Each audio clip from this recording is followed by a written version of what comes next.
మీ sugar levels అదుపు తప్పి వేధిస్తున్నాయా? మీరు న్యాచురల్ గా ఇన్సులిన్ పెంచుకోవాలనుకుంటున్నారా? కేవలం మందులతో కాకుండా యోగాసనాలతో కూడా మీ షుగర్ ని కంట్రోల్ చేయవచ్చని మీకు తెలుసా? డయాబెటీస్ ఉన్నవారు తప్పనిసరిగా చేయాల్సిన 3 యోగాసనాలు ఏమిటో చూద్దాం. డయాబెటీస్ మేనేజ్మెంట్ లో యోగా ఒక అద్భుతమైన ఆయుధం. యోగాసనాలు వేయడం వల్ల శరీరంలోని అంతర్గత అవయవాలపై ఒత్తిడి కలిగి అవి మెరుగ్గా పనిచేస్తాయి. ముఖ్యంగా షుగర్ పేషెంట్స్ ప్రతిరోజు వేయాల్సిన 3 ఆసనాలు ఇవే. మొదటిది మండుకాసనం అంటే ఫ్రాగ్ పోజ్. వజ్రాసనంలో కూర్చొని 2 చేతులు పిడికిలను బొడ్డుకు ఇరువైపులా ఉంచి ముందుకు వంగాలి. ఇది నేరుగా మీ ప్యాంక్రియాస్ ని స్టిమ్యులేట్ చేస్తుంది. దీనివల్ల ఇన్సులిన్ ఉత్పత్తి పెరిగి రక్తంలోని చక్కెర స్థాయిలు అదుపులోకి వస్తాయి. వక్రాసనం ట్విస్టెడ్ పోజ్. కూర్చొని వెన్నుముక్కను పక్కకు తిప్పడం ద్వారా కాలేయం మరియు కిడ్నీల పనితీరు మెరుగుపడుతుంది.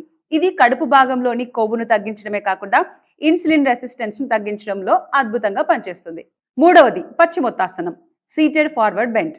కాళ్ళు చాపి కూర్చొని చేతులతో పాదాలను పట్టుకుని తలను మోకాళ్లకు తాకించడం. ఇది జీర్ణ వ్యవస్థను ఉత్తేజితం చేసి ఒత్తిడిని కూడా తగ్గిస్తుంది. డయాబెటీస్ పెరగడానికి ప్రధాన కారణమైన స్ట్రెస్ ని తగ్గించడంలో ఇది నెంబర్ 1 ఆసనం. యోగా ఎప్పుడు ఖాళీ కడుపుతోనే చేయాలి. ఏదైనా తీవ్రమైన వెన్నునొప్పి లేదా ఇతర సమస్యలు ఉంటే నిపుణుల పర్యవేక్షణలోనే వీటిని ప్రాక్టీస్ చేయండి. గుర్తుంచుకోండి, మందులతో పాటు యోగాను కూడా మీ జీవితంలో భాగం చేసుకుంటే డయాబెటీస్ ని జయించడం చాలా సులభం. ఈ వీడియోను మీ ఫ్రెండ్స్ అండ్ ఫ్యామిలీకి షేర్ చేయండి. మరిన్ని హెల్త్ అప్డేట్స్ కోసం మా ఛానల్ ని ఫాలో అవ్వండి.